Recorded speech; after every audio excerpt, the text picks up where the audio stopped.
Om Shanti.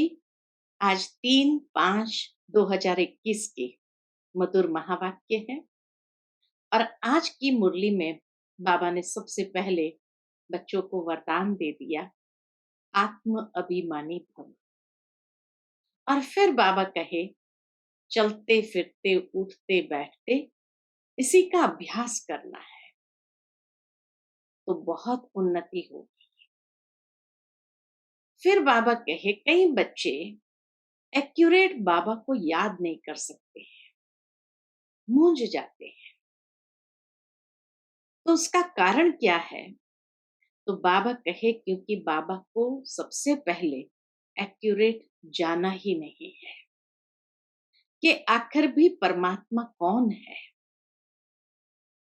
Accurate याद तभी रह सकती है जब सबसे पहले परमात्मा को एक्यूरेट जाने, फिर निश्चय बुद्धि हो जाए।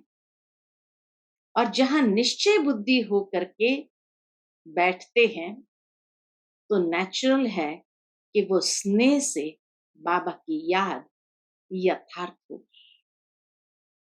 अगर पहचान नहीं है तो मूंझते रहेंगे, फिर निश्चय बुद्धि भी नहीं हो सकते हैं और वो प्यार भी इमर्ज नहीं हो सकता है।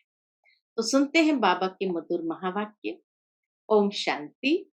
मीठे बच्चे आत्म अभिमानी भव, चलते फिरते उठते बैठते यही अभ्यास करते रहो तो तुम्हारी बहुत उन्नति होती रहेगी। प्रश्न है, बाप की एक्यूरेट याद किन बच्चों की बुद्धि में रहेगी? उत्तर है, जिन बच्चों ने बाप को एक्यूरेट जाना है। कई बच्चे कहते हैं कि बिंदु को भला कैसे याद करें? भक्ति में तो अखंड ज्योति समझ याद करते आए, अभी बिंदी कहकर मूंझ जाते हैं। इसलिए पहले पहले यह निश्चय हो कि बाप अखंड ज्योति नहीं, वह तो अति सूक्ष्म बिंदु है, तब याद एक्यूरेट रह सकती है। ओम शांति। सभी बच्चे याद में बैठे हैं, मन मना भव। यह संस्कृत अक्षर वास्तव में है नहीं। बाप ने जब सहज राजयोग सिखाया है तब यह संस्कृत अक्षर बोले नहीं है। यह तो संस्कृत जानते ही नहीं है। शिव बाबा ब्रह्मा बाबा के लिए इशारा करते हैं कि यह तो संस्कृत जानते ही नहीं है। बाप तो हिंदी में ही समझाते हैं और शिव बाबा हिंदी में ही समझाते हैं। भल यह रथ हिंदी, सिंधी तथा इंग्लिश जानने वाला है, परंतु बाप समझाते हिंदी में है। शिव बाबा समझाते हैं हिंदी में। जो जिस धर्म का है उनकी अपनी भाषा है, यहां हिंदी भाषा ही चलती है। यह भाषा समझना सहज है। बाबा कहे, यह भाषा समझना सहज है और यह स्कूल भी वंडरफुल है। इसमें कोई भी कागज, पेंसिल, पन्ने आदि की दरकार नहीं रहती। ऐसा वंडरफुल स्कूल कभी नहीं होता जब पढ़ाई करने जाओ और कागज, पेंसिल, पन्ना ना हो। यहां तो सिर्फ एक अक्षर को याद करना है, अर्थात बाप को याद करो। गॉड को अथवा ईश्वर को अथवा परमपिता परमात्मा को कोई याद न करे, यह मुश्किल है।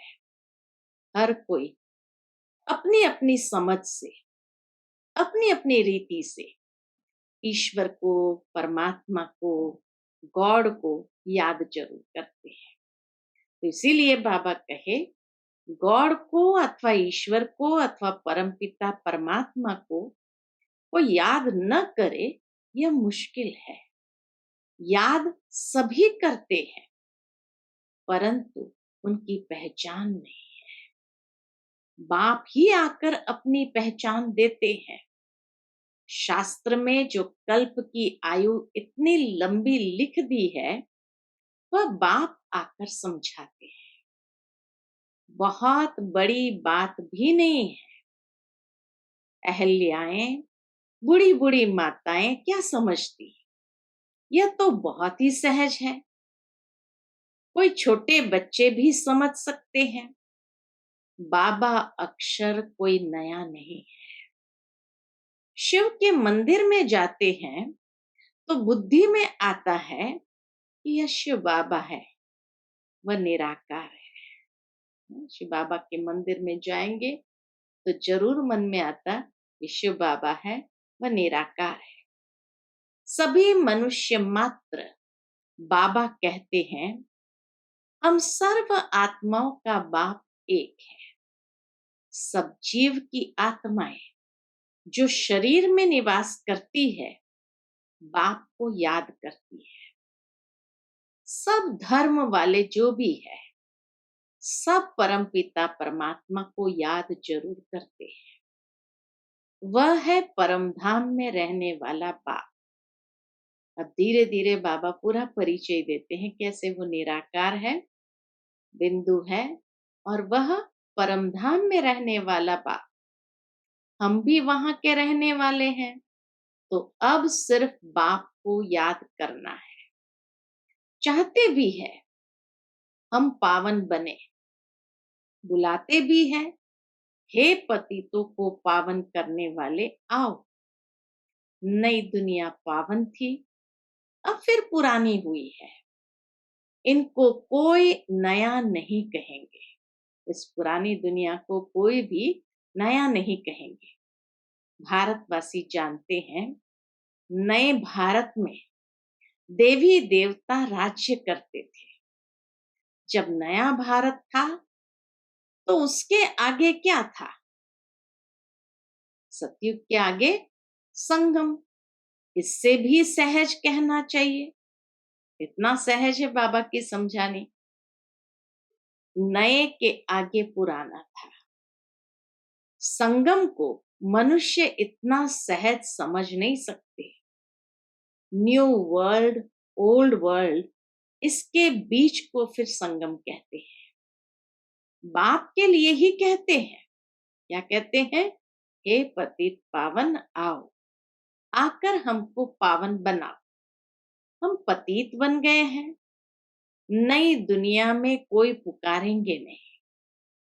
अभी तुम्हारी समझ में आ गया है कि यह भारत पावन था। हे पतित पावन आओ, यह तो बहुत समय से बुलाते आए हैं। उनको यह पता नहीं कि पतित दुनिया कब पूरी होगी। कहते हैं, शास्त्रों में ऐसे लिखा हुआ है कि अभी 40,000 वर्ष और कलयुग, यानी ये पतित दुनिया चलेगी। बिल्कुल ही घोर अंधियारे में है। अभी तुम रोशनी में हो। बाप ने तुमको अब रोशनी में लाया है। यह 5,000 वर्ष में सृष्टि का चक्र पूरा होता है, कल की बात है। तुम राज्य करते थे, बरोबर इन लक्ष्मी नारायण का राज्य था, स्वर्ग था। पावन दुनिया में कोई उपद्रव आदि हो नहीं सकता। प्रकृति भी इतनी शांत और शीतल, कोई भी उपद्रव आदि हो नहीं सकता। उपद्रव होता ही है रावण राज्य में। यहाँ तुमको बाप समझाते हैं, तुम सन्मुख कानों से सुनते हो। कौन सुनते हैं? पूछते बाबा, कौन सुनते हैं? आत्मा। आत्मा को बड़ी खुशी होती है, हमको बाप फिर से आकर मिला है। बाप से वर्षा लिया था, अब बाप कहते हैं मुझे याद करो। इसमें कोई लिखने पढ़ने की बात नहीं। जब कोई आते हैं तो पूछा जाता है, आपका कैसे आना हुआ? बाबा कहे जब कोई आते हैं सेंटरों पर तो पूछा जाता आपका कैसे आना हुआ, तो क्या कहेंगे? तो कहेंगे यहाँ के महात्मा से मिलने। क्यों? पूछो क्यों आए? तुमको क्या चाहिए? बताओ, कोई भिक्षा चाहिए? सन्यासी हो तो रोटी टुकड़ा चाहिए। सन्यासी किसके पास जाते हैं? वह रास्ते में मिलते हैं तो रिलीजियस मनुष्य समझते हैं यह फिर भी पवित्र मनुष्य है, इनको भोजन खिलाना अच्छा है। अभी तो पवित्रता भी नहीं रही है। बाबा कहे अभी तो कहीं भी वो पवित्रता नहीं रही है, बिल्कुल ही तमो प्रधान दुनिया है, इसमें बड़ी गंदगी है। मनुष्य कितना हैरान होते हैं। यहाँ तो हैरान होने की कोई बात नहीं। बाप कहते हैं लिखने करने की भी बात नहीं है। यह पॉइंट्स आदि भी लिखते हैं धारणा करने के लिए। यहाँ जो नोटबुक लेकर के पॉइंट्स लिखते हैं याद रहे और धारणा करने के लिए। जैसे डॉक्टर लोगों के पास भी कितनी दवाइयां होती है, इतनी सब दवाइयां याद रहती है। बैरिस्टर की बुद्धि में कितनी लॉ की बातें याद रहती है। तुमको याद क्या करना है? बाबा पूछते तुमको याद क्या करना है? एक बात तुमको याद करना है, एक बात, सो भी बड़ी सहज है। तुम कहते हो एक शिव बाबा को याद करो, वह कहते हैं शिव बाबा कैसे आएंगे? यह भी तुम्हारे सिवाय और किसको पता नहीं है। ईश्वर कहाँ है? वह तो कहेंगे नाम रूप से न्यारे हैं। परमात्मा के लिए जब कोई स्पष्ट परिचय ही नहीं तो उनको पूछो ईश्वर कहाँ है, वह तो कहेंगे नाम रूप से न्यारा है, या फिर कह देते हैं सर्वव्यापी है। रात दिन का फर्क हो जाता है दोनों अक्षरों में। या नाम रूप से न्यारा है या सर्वव्यापी है, दोनों अक्षरों में रात दिन का फर्क हो जाता है। नाम रूप से न्यारी तो कोई चीज है नहीं, फिर कह देते कुत्ते बिल्ली सब में परमात्मा है। दोनों एक दो के ऑपोजिट बातें हो गई। तो बाप अपना परिचय दे कहते हैं मुझ बाप को याद करो। गाया भी जाता है सहज राजयोग। बाबा कहते हैं योग का अक्षर निकाल दो, याद करो। जैसे छोटा बच्चा माँ बाप को देखने से ही झट गले लग जाता है, पहले सोच करेगा क्या कि हमारे माँ बाप है? नहीं, इसमें सोच करने की बात ही नहीं। माना इतना स्नेह हो जाता है तो नेचुरल है, ना कोई सोच है, निश्चय ही है ये हमारे माता पिता है। तुम्हें भी सिर्फ शिव बाबा को याद करना है। भक्ति मार्ग में भी तुम शिव पर फूल चढ़ाते आए हो। सोमनाथ का मंदिर कितना भारी बनाया हुआ है, जो बाद में मोहम्मद गजनबी ने आकर लूटा था। सोमनाथ का मंदिर भारत में नामी ग्रामी है। सबसे पहले तो शिव की पूजा होनी चाहिए। बच्चों को यह सब नॉलेज अभी बुद्धि में आई है। भल पूजा आदि करते आए हो, परंतु तुमको यह पता ही नहीं था कि यह जड़ चित्र है। जरूर चैतन्य में आया होगा, तब तो वर्ष वर्ष शिव जयंती भी मनाते हैं। यह भी कहते हैं शिव परमात्मा निराकार है। आत्मा जानती है हम भी निराकार है। अभी तुम आत्म अभिमानी बनते, बहुत सहज है। वह तो हमारा बाबा है, ज्ञान का सागर, सुख का सागर, पतित पावन है। उनकी बहुत महिमा है। शिव बाबा की अनंत महिमा है। ब्रह्मा विष्णु शंकर की इतनी महिमा नहीं है, एक की ही महिमा गाते हैं। अब तुम बच्चे जानते हो, क्या जानते हैं? कि बाबा आकर हमको वर्षा दे रहे हैं। जैसे लौकिक बाप बच्चों का लालन पालन करते हैं, जैसे लौकिक बाप बच्चों का लालन पालन करते हैं, पढ़ाते नहीं है। पढ़ाई के लिए फिर स्कूल में जाते हैं, फिर वानप्रस्थ में गुरु किया जाता है। आजकल तो छोटे बड़े सबको गुरु करा देते हैं। यहाँ तो तुम बच्चों को कहा जाता है शिव बाबा को याद करो। सबका हक है, सब मेरे बच्चे हैं। बाबा कहे सबका हक है बाबा को याद करने का, क्योंकि सब मेरे बच्चे हैं।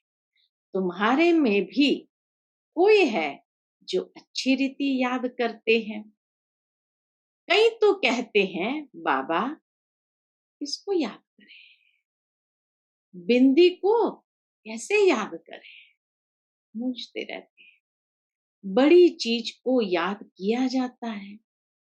अच्छा, परमात्मा जिसको तुम याद करते हो वह चीज क्या है? तो कह देते अखंड ज्योति स्वरूप है, परंतु ऐसे नहीं है। बाबा कहे ऐसे नहीं है। अखंड ज्योति को याद करना रॉन्ग हो जाता है। याद तो एक्यूरेट चाहिए, पहले एक्यूरेट जानना चाहिए। बाप ही आकर अपना परिचय देते हैं और फिर बच्चों को सारे सृष्टि के आदि मध्य अंत का समाचार भी सुनाते हैं, डिटेल में भी तो नटशेल में भी। अब बाप कहते हैं बच्चे तुमको पावन बनना है, तो उसके लिए एक ही उपाय है। पावन बनने का एक ही उपाय, कौन सा? मुझे याद करो, मुझे कहते ही हो पतित पावन। आत्मा को पावन बनाना है, आत्मा ही कहती है हम पतित बन गए हैं। हम पावन थे, अब पतित है। सब तमो प्रधान है। हर एक चीज पहले सतो प्रधान फिर तमो प्रधान होती है। आत्मा खुद कहती है मैं पतित बनी हूं, मुझे पावन बनाओ। शांति धाम में पतित होते नहीं। यहाँ पतित है तो दुखी है। कितना आपस में गहरा संबंध है कि दुख का कारण क्या है? मनुष्य का अपना ही पतित बना उसको दुखी करता है।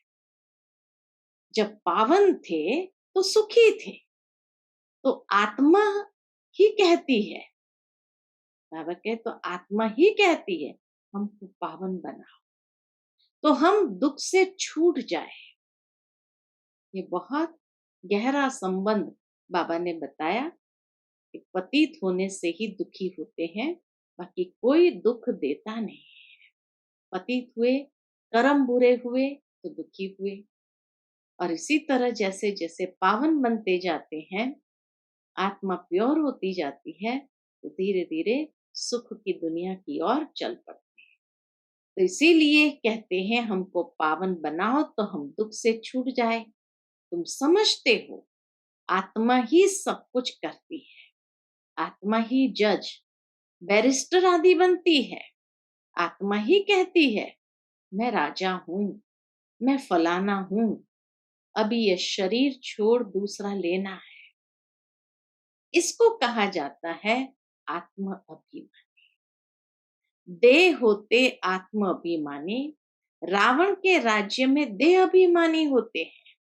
आत्म अभिमानी अभी ही बाप बनाते हैं। इस समय आत्मा पतित दुखी है तो पुकारते हैं हे बाबा आओ। यह भी तुम जानते हो ड्रामा प्लान अनुसार पतित से पावन, पावन से पतित बनते आए हैं। चक्र फिरता ही रहता है। अभी तुम्हारी बुद्धि में बैठा है हमारे 84 जन्म कैसे हुए हैं। अभी यह बात भूलो मत। स्वदर्शन चक्रधारी हो रहो। उठते बैठते चलते फिरते बुद्धि में हमको सारी नॉलेज है। तुम समझते हो बेहद के बाप से हम बेहद का वर्षा ले रहे हैं। बाप बच्चों को समझाते हैं कि तुमको एक बाप को याद करना है। बाप को याद करना, रोटी टुकड़ा खाना है, बस। मीठे मीठे सिक्किलदे बच्चों को बाप घड़ी घड़ी कहते हैं, बच्चे पेट के लिए सिर्फ रोटी टुकड़ा खाना है। पेट कोई जास्ती खाता नहीं है, एक पाव आटे का खाता है, दाल रोटी बस। 10 रुपए में भी मनुष्य पेट भरता है तो 10,000 में भी पेट पालते हैं। गरीब लोग खाते क्या है? बाबा कहे गरीब लोग खाते भी क्या है, फिर भी हट्टे कट्टे रहते हैं। भिन्न भिन्न चीजें मनुष्य खाते हैं तो और ही बीमार पड़ जाते हैं। डॉक्टर लोग भी कहते हैं एक प्रकार का खाना खाओ तो बीमार नहीं होंगे। तो बाप भी समझाते हैं रोटी टुकड़ा खाओ, जो मिले उसमें खुश रहो। दाल रोटी जैसी और कोई चीज होती नहीं। जास्ती लालच भी नहीं रखनी चाहिए। सन्यासी लोग क्या करते हैं? घर बार छोड़ जंगल में चले जाते हैं। तत्व को परमात्मा समझ याद करते हैं। समझते हैं ब्रह्म में लीन हो जाएंगे, परंतु ऐसे तो है नहीं। आत्मा तो अमर है, लीन होने की बात ही नहीं है। बाकी आत्मा पवित्र अपवित्र बनती है। तुमको कितना अच्छा ज्ञान मिला है। तुम ही प्रारब्ध भोगते हो, फिर यह ज्ञान भूल जाता है। फिर सीढ़ी उतरनी होती है। अब तुम्हारी बुद्धि में सारा ज्ञान बैठा हुआ है। हम 84 जन्म कैसे भोगते हैं, यह पाठ कभी भी कोई का बंद नहीं होता है। यह बना बनाया ड्रामा है जो फिरता ही रहता है। ये कह नहीं सकते कि भगवान ने कब, कैसे, कहां बैठ बनाया, नहीं, यह तो चला ही आता है। वर्ल्ड की हिस्ट्री ज्योग्राफी रिपीट होती ही रहती है। इन बातों को कोई समझते ही नहीं है। तुम जानते हो हम ड्रामा प्लान अनुसार आए हैं। अब फिर से ड्रामा अनुसार राज्य ले रहे हैं। यह बातें और कोई समझ नहीं सकते। पूछा जाता है ड्रामा सर्वशक्तिमान है व ईश्वर। बाबा कहे पूछा जाता है कि ड्रामा सर्वशक्तिमान है व ईश्वर। तो कहते हैं ईश्वर सर्वशक्तिमान है, समझते हैं वह सब कुछ कर सकते हैं। बाप कहते हैं मैं भी ड्रामा के बंधन में बांधा हुआ। तो शक्तिशाली कौन हुआ? ड्रामा हुआ। पतितों को पावन बनाने मुझे आना पड़ता है। तुम सतयुग में सुखी बन जाते हो, मैं भी जाकर विश्रामी होता हूँ। परमधाम में जाकर विश्रामी होता हूँ। परमधाम तुम सिर कुल्हे चढ़ जाते हो। तुम्हारी शेर पर सवारी है। तुम जानते हो सेकंड बाय सेकंड जो भी चलता है वह ड्रामा की नूंद है। तुम बच्चों को कितनी अच्छी नॉलेज है। अब सिर्फ बाप और वर्षे को याद करो, बस। कागज पेंसिल आदि की कोई दरकार नहीं है। ब्रह्मा बाबा भी पढ़ते हैं, यह तो कुछ रखते ही नहीं है। सिर्फ बाप को याद करना है तो वर्षा मिलेगा। कितना सहज है। याद से ही तुम एवर हेल्दी बनेंगे। यह है धारणा की बात। मुख्य है याद। लिखने से क्या फायदा होगा, यह तो सब विनाश हो जाएगा। परंतु कोई याद रखने के लिए लिखते हैं। जैसे कोई बात याद करनी होती है तो गांठ बांध देते हैं, तुम भी गांठ बांध लो, शिव बाबा और वर्षे को याद करना है। यह तो बहुत सहज है। योग अर्थात याद। कहते हैं बाबा याद नहीं ठहरती, योग में कैसे बैठे? अरे लौकिक बाप की याद उठते बैठते चलते फिरते रहती है, तुम भी सिर्फ याद करो, बस बेड़ा पार है। अच्छा, मीठे मीठे सिकिलते बच्चों प्रति माता पिता बाप दादा का याद प्यार और गुड मॉर्निंग। रूहानी बाप की रूहानी बच्चों को नमस्ते। हम सब रूहानी बच्चों की रूहानी माता पिता बाप दादा को याद प्यार गुड मॉर्निंग और नमस्ते नमस्ते। शुक्रिया बाबा, शुक्रिया। आज की मुरली से धारणा के लिए मुख्य सार।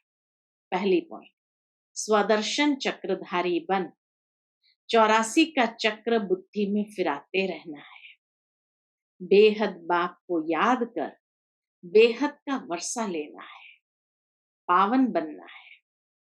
दूसरी बात, किसी भी चीज की लालच नहीं रखनी है, जो मिले उसमें खुश रहना है। रोटी टुकड़ा खाना है, बाप की याद में रहना है। आज का मधुर वरदान है, बुद्धि रूपी पांव मर्यादा की लकीर के अंदर रखने वाले सर्व प्राप्ति संपन्न शक्तिशाली भव। बुद्धि रूपी पांव मर्यादा की लकीर के अंदर रखने वाले सर्व प्राप्ति संपन्न शक्तिशाली भव। जो बच्चे बुद्धि रूपी पांव जरा भी मर्यादा की लकीर से बाहर नहीं निकालते, वे लक्की और लवली बन जाते हैं। उन्हें कभी कोई भी विघ्न अथवा तूफान, परेशानी, उदासी आ नहीं सकती। यदि आती है तो समझना चाहिए कि जरूर बुद्धि रूपी पांव मर्यादा की लकीर से बाहर निकाला है। लकीर से बाहर निकलना अर्थात फकीर बनना। इसलिए कभी फकीर अर्थात मांगने वाले नहीं, सर्व प्राप्ति संपन्न शक्तिशाली बन। आज का स्लोगन है, जो सदा न्यारे और बाप के प्यारे हैं वह सेफ रहते हैं। जो सदा न्यारे और बाप के प्यारे हैं वह सेफ रहते हैं। अच्छा, Om Shanti. To watch Peace of Mind channel videos on YouTube, subscribe us on youtube.com/tvpeaceofmind. Just a click for a peaceful life.